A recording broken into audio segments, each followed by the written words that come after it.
Assalamualaikum warahmatullahi wabarakatuh. Perkenalkan, nama saya Umul Dwi Haryanti dengan NIM 2011102413145.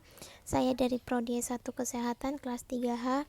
Kali ini saya akan dengan video ini saya akan memenuhi tugas dasar ilmu gizi dengan meresum penjelasan dari pertemuan 10, yaitu gizi seimbang. Kita harus tahu dulu apa sih itu gizi seimbang. Jadi, gizi seimbang adalah susunan makanan sehari-hari yang mengandung zat gizi dalam jenis dan jumlah sesuai dengan kebutuhan tubuh dengan memperhatikan prinsip keanekaragaman atau variasi makanan, aktivitas fisik, kebersihan, dan berat badan ideal.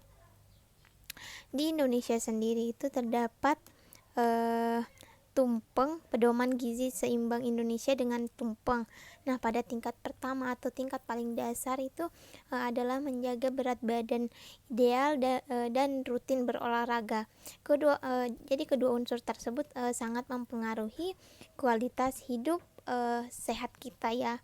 Jadi pada tingkatan kedua dalam tubuh manusia ini air berfungsi membentuk sel dan cairan tubuh, mengatur suhu tubuh sebagai pelarut-pelarut zat gizi dan sebagai pembantu dalam proses pencernaan. Kita ini dalam sehari ini tubuh memerlukan sekitar 2 liter air atau setara dengan 8 gelas air. Tingkatan yang ketiga yaitu makanan-makanan yang merupakan sumber karbohidrat tinggi seperti nasi, kentang, roti, ubi, jagung, bahkan biskuit bisa juga.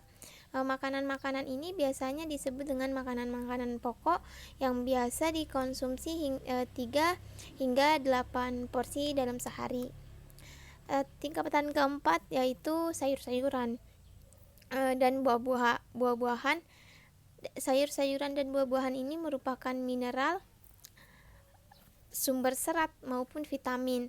Jadi sebaiknya sayur-sayuran ini dikonsumsi 3 hingga 5 porsi, sedangkan buah-buahan dapat dikonsumsi sampai 3 porsi sehari. Lanjut kita ke tingkatan yang kelima, makanan yang merupakan sumber protein, baik protein nabati maupun protein hewani. Makanan-makanan yang berprotein nabati dan hewani sebaiknya dikonsumsi 2 hingga 3 porsi setiap hari.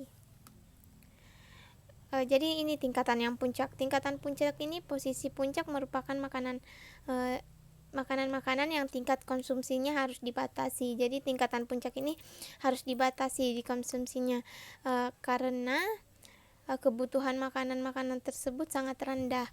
Makanan-makanan tersebut itu diantaranya itu gula, garam, dan minyak. Ada juga bisa juga kita dari Kemenkes ini melengkapi piramida, maka ada 10 pesan gizi seimbang. Ada 10 pesan gizi seimbang atau 10 pedoman gizi seimbang dari Kemenkes. Yang pertama itu biasa mengonsumsi aneka ragam makanan pokok. Kedua ada batasi konsumsi pangan manis, asin, dan berlemak.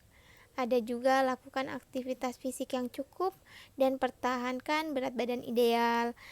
Keempat ada biasakan mengonsumsi lauk pauk yang mengandung protein tinggi. Jadi harus biasakan diri untuk mengonsumsi yang protein tinggi. Kelima, cuci tangan pakai sabun dengan air mengalir. Ke-6, biasakan sarapan pagi. Ke-7, biasakan minum air putih yang cukup dan aman.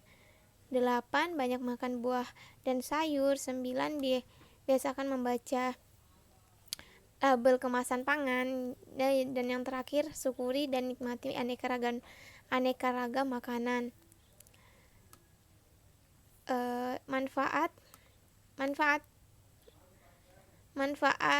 penerapan gizi seimbang ini juga dapat membantu untuk setiap individu memenuhi gizi setiap hari dengan porsi yang ideal sehingga akan mudah terhindar dari berbagai penyakit dan membuat tubuh menjadi kuat dan terhindar sulit untuk dimasuki oleh penyakit.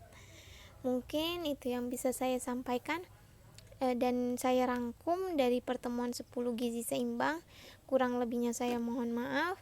Billahi fisabilil haq fastabiqul khairat. Assalamualaikum warahmatullahi wabarakatuh.